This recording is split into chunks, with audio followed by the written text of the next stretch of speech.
नमस्कार मित्रांनो, क्रिश अपडेट या यूट्यूब चॅनलवर तुमचं स्वागत. तर मित्रांनो, भारताला सर्वाधिक तेल पुरवठा कोणता देश करतो याची माहिती आपण या व्हिडिओमध्ये पाहणार आहोत. कारण सध्या इराण व अमेरिकेत युद्ध चालू असल्यामुळे हुर्मुझ सामुद्रधनी बंद असल्यामुळे क्रूड ऑइलची सध्या खूपच गरज पडत आहे आणि म्हणून याविषयी आपण सर्व माहिती आपण या व्हिडिओमध्ये पाहणार आहोत. तर माहिती पाहण्याच्या अगोदर मित्रांनो, तुम्ही जर पहिल्यांदा चॅनलवर आला असाल तर चॅनलला सबस्क्राईब करायला विसरू नका.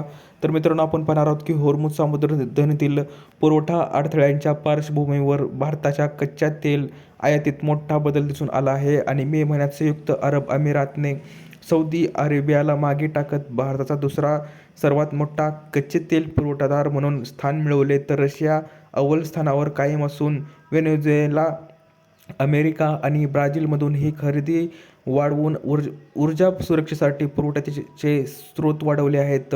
भारताचे प्रमुख कच्चे तेल पुरवठादार मे 2026 कोणाचा पुरवठा वाढला, कोणाचा घटला आणि प्रतिदिन आयात बॅरेल. तर अमेरिका 2,09,000 बॅरेल आहे सध्या, सौदी अरेबिया 3,98,000 आणि रशिया जवळजवळ 19 लाख आहे. तर आपण पाहू शकतो, सांगायचं झालं तर व्हेनेझुएला 3,03,000 आणि ब्राझील 2,90,000 आणि UAE 5,40,000 कच्चे तेल बॅरल आयात करतो. तर आपण पाहू शकतो की सध्या मेमधील एकूण कच्चे तेल आयात आणि हुर्मुझचा भारतावर परिणाम आपण पाहणार आहोत. तर लाख प्रति बॅरल अंदाजे वाढ 11% झालेली आहे आणि मेमध्ये 50% होती. तर भारतावर परिणाम हुर्मुझचा काय झाला की 28 फेब्रुवारीपूर्वी भारताच्या सुमारे 50% इंधन आयात हुर्मुझ सामुद्रधनी मार्गे येत होतं आणि दररोज 25-27 लाख बॅरल तेल या मार्गाने भारतात येत होते. परंतु सलग तिसऱ्या महिन्यात पुरवठा विस्कळीत झाला आहे आणि पर्यायी मार्गाचा वापर वाढला आहे आणि या जागतिक संकटाच्या पार्श्वभूमीवर भारत थेट इंधन वाहिनीचा विचार करत आहे.